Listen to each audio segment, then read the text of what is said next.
Layunin kong matapos ang pamamahagi ng lahat ng lupang saklaw ng CARP bago matapos ang aking termino. Kaya't natutuwa ako na masigasig ang DAR sa pamimigay ng mga titulo.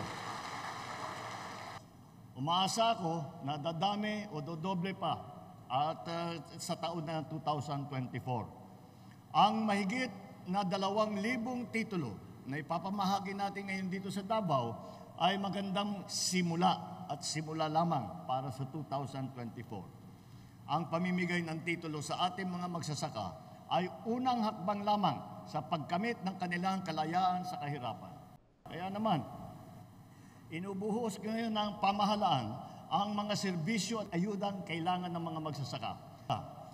Kaya't inaanyayahan ko po kayong lahat na magtulungan at sa pagtataguyod ng kapakanan ng ating mga magsasaka.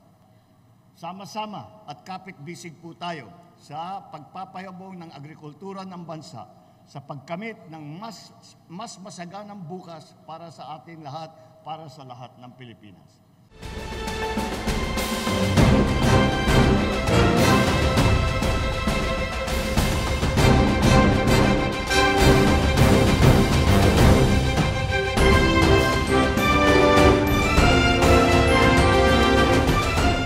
Thank you so much for our President and our Secretary in DAR that we are free in titling and even in anything that is to be paid in titling.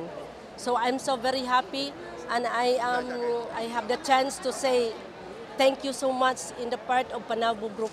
Papasalamat kami kay PBBM, kay Presidente, tapos kay Secretary na gumawa sila ng parabang yung programa na mabigay sa amin talaga. Tapos hamakin mo, walang kasing piso o kasing sentimos na gasto namin. Kami ng aking pamilya, tapos yung mga kasama namin sa na-awardan, dapat ingatan ninyo ang binigay sa inyo ng pagkakataon na binigyan kayo ng titulo ng lupa. Nagpapasalamat po ako kay Presidente na siya po ang pumirma at nag-approve sa title na ibinigay para sa amin.